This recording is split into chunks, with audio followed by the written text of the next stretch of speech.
ఈ రోజు మా టైం వేస్ట్ చేసుకోవడానికి మేము వెళ్ళిన రెస్టారెంట్ ప్లేస్ వచ్చేసి జంగిల్ దీమ్ రెస్టారెంట్ అంటే ఇదేదో మ్యాటర్ ఏంటంటే మావా మనం అందంతా కలిసి రెస్టారెంట్ కి వెళ్దాం ఫిక్స్ అయిపోయి స్టార్ట్ అయిపోయాము. మెట్రోకి డబ్బులు ఎందుకు దండగా మన ఎలక్ట్రిక్ స్కూటీ ఉండగా అని చెప్పేసి కొంచెం జనాభా నలుగురు ఫస్ట్ అయితే ఇద్దరిని దింపేసి తర్వాత నేను మా జగ్గగడ అయితే వెళ్ళిపోయాం. ఇంతకీ మనం వచ్చిన ప్లేస్ వచ్చేసి పిఎన్ఆర్ ఎంపైర్ మాల్ కి అయితే వచ్చేసాము. రెస్టారెంట్ కి వెళ్దామని ఫిక్స్ అయ్యి మాల్ కి అయితే వచ్చేసాం కానీ ఏ రెస్టారెంట్ కి వెళ్దాం అనేది ఇంకా ఫిక్స్ అవ్వలేదు. కొంచెంసేపు అటు ఇటు తిరిగి అన్ని రెస్టారెంట్లు చూసి అలాగే డీప్ డిస్కషన్ చేసిన తర్వాత మాకైతే జంగిల్ థీమ్ రెస్టారెంట్ అని మాకేదో కొత్తగా అటు తిరిగి మొత్తానికి రావాల్సిన స్పాట్ కి వచ్చామని చెప్పి మేమైతే లోపలికి దూరేసాం. రెస్టారెంట్ థీమ్ మ్యాచ్ చేయడానికి జంతువుల సెట్టింగ్ అంతా లోపల బాగానే పెట్టారు. జంతువులతో పాటు జనాలు కూడా ఫుల్ గానే ఉన్నారు. ఎందుకంటే సండే లోపల ఉన్న జంతువులు అయితే భయపడుతున్నాయి మమ్మల్ని చూసి. ఎందుకంటే సింహాలు ఎంటర్ అయినాయి కదా.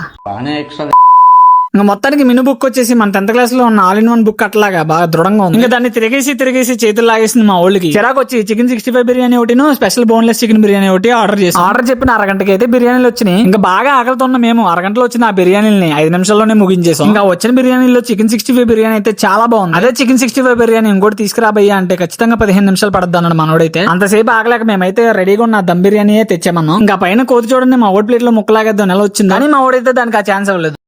ఇంకా ఫైనల్ గా నేను చెప్పొచ్చేది ఏంటంటే ఈ రెస్టారెంట్ లో మేము ఫుడ్ తిన్న టైం కంటే వెయిట్ చేసిన టైం ఎక్కువ ఉంది. అలాగే టేస్ట్ విషయానికి వచ్చేస్తే స్పెషల్ చికెన్ బిర్యానీ అయితే బాగుంది. మిగతా 2 బిర్యానీలు యావరేజ్. ఇంకా ఆనందించాల్సిన విషయం ఏంటంటే బిల్ అయినా గమని పట్టుకొచ్చారు. ఇంకా బిల్లు సెటిల్ చేసేసి అలాగే సోంపు మీద కూడా దాడి చేసి మనమైతే మన దుకాణం సర్ది. ఈ వీడియో నచ్చితే లైక్ కొట్టు, కామెంట్. మళ్ళీ వీడియోతో మళ్ళీ కలుద్దాం. అంతవరకు బాబాయ్ టాటా.